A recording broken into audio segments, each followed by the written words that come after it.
What's up guys, this is Sean. Just wanted to show you another video of some of the stuff I've been working on. I also wanted to introduce a new segment called Milk It for All It's Worth. And what that basically means, I mean it kind of says it in the title, but basically you learn a lick and then you try to reverse it, change it as many times as you can, just so you basically milk it for all it's worth. So then, I mean, that's how you could probably make your own style. Take a lick that someone made that you like, and you could just switch it, reverse it, flip it, do different patterns with the same type of shape. Just do whatever, and then you could make your own licks with the same idea. So this is a lick that originally was a Rusty Cooley lick from I think it was Art of Picking, and it was all groups of fives. Which I'm a big fan of, and it was going down, I guess, a linear shape. I can't remember exactly what he called it, but it's a shape that it's just all fives. And then I'll show you how I changed it into a legato lick. So here it is.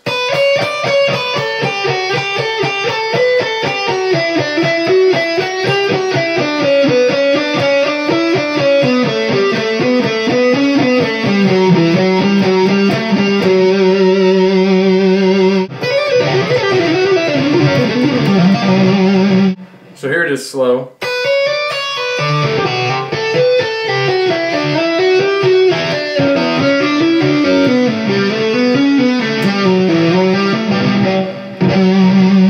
Another thing with this legato lick is you need to kind of mute, just like I showed in my other video, mute with your right hand, because the only thing I picked was the very first note, and then the rest is all hammer-ons and pull-offs throughout the rest of it. So it's a little bit, it'll definitely, make your left hand stronger because it's doing pretty much all the work except the very first note.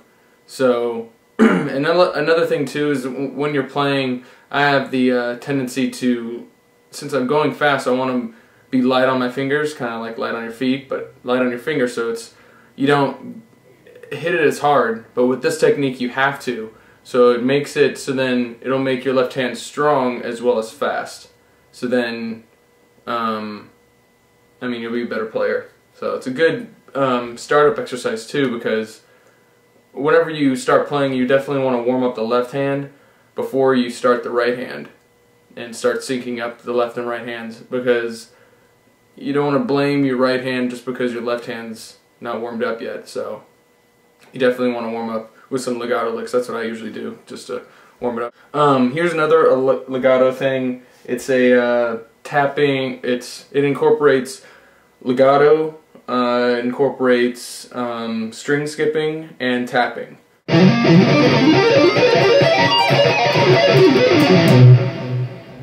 That was okay. Okay, so here it is slow.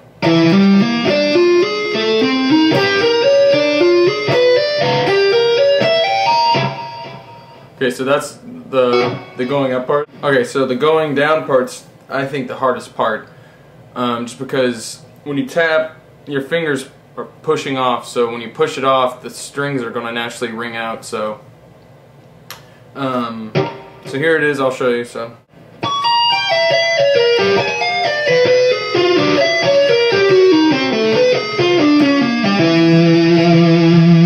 the first thing I learned from this shape was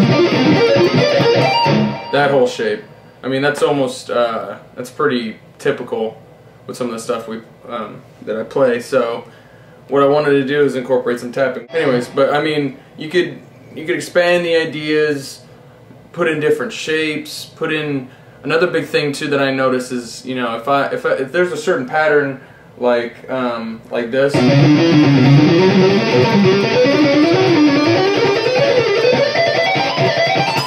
Like that shape where it's typical Paul Gilbert, where you go up like this, go back down, go over.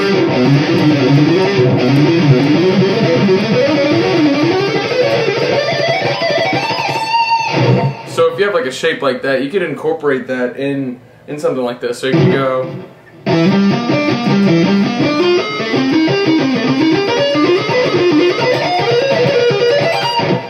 See what I mean? I mean, you could take a pattern and then incorporate in a bunch of different things, making your own style. I mean, you could do endless things. So, I mean, that was pretty sloppy. Anyways, so the next thing I wanted to show you, since this video is jam-packed, is some arpeggios. I'll show you a simple progression, and then I'll show you how you could milk it. And there's millions of different things you could do. This is just some of the stuff I've done. So here's a shape. Here's a minor one.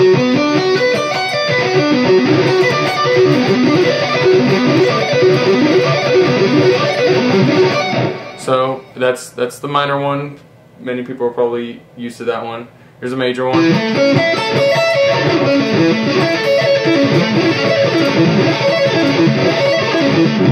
So simple, and then another major one down.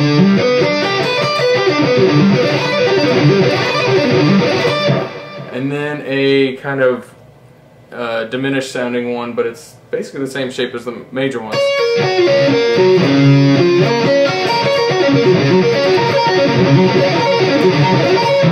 So, first thing, you can think of different patterns.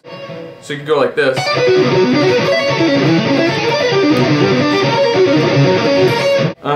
So this is a different shape.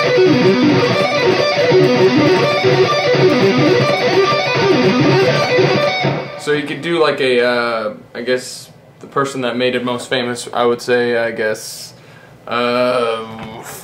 Jason Becker. I would say that kind of did that idea where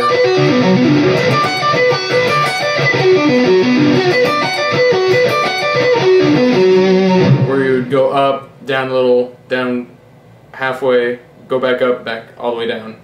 Another thing too, you could incorporate different notes. So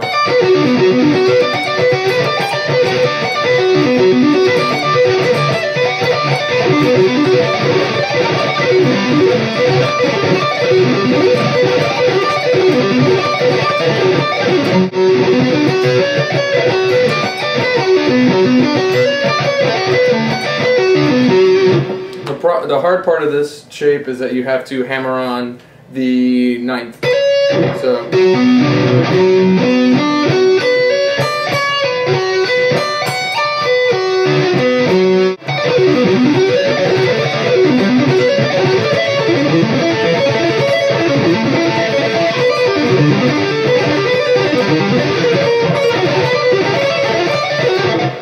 that's another way you could milk it. Another shape you could do.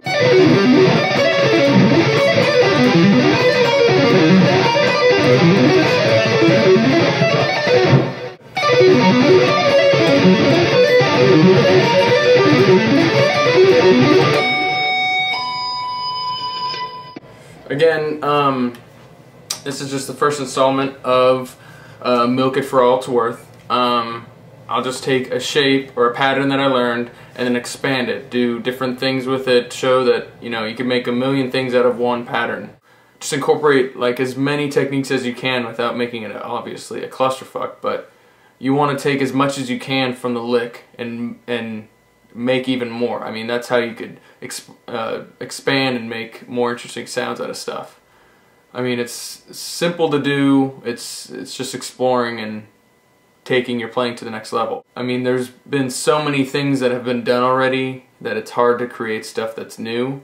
So what I like to do, you know, obviously not get down with that, you know, obviously I don't want to, you know, feel like, you know, whatever I'm going to play, it's already been played before. I don't want to think that way. I want to think, you know, this has been played before, but has it been played in this sequence or anything. I mean, a lot of the players that I'm a huge fan of, they're playing stuff that I've heard from someone else. But what makes it different is they add, you know, something a little bit different, or they're playing over a different chord progression, so it sounds totally different because different chords accent different parts of the patterns that you're playing. I guess that's pretty much all I gotta say. Thanks for watching. Hopefully I didn't bore you with all my talking. Hopefully this inspires you to create new stuff. So if you have any questions, just comment me, message me, you know, the usual shit. So yep. Alright, thanks.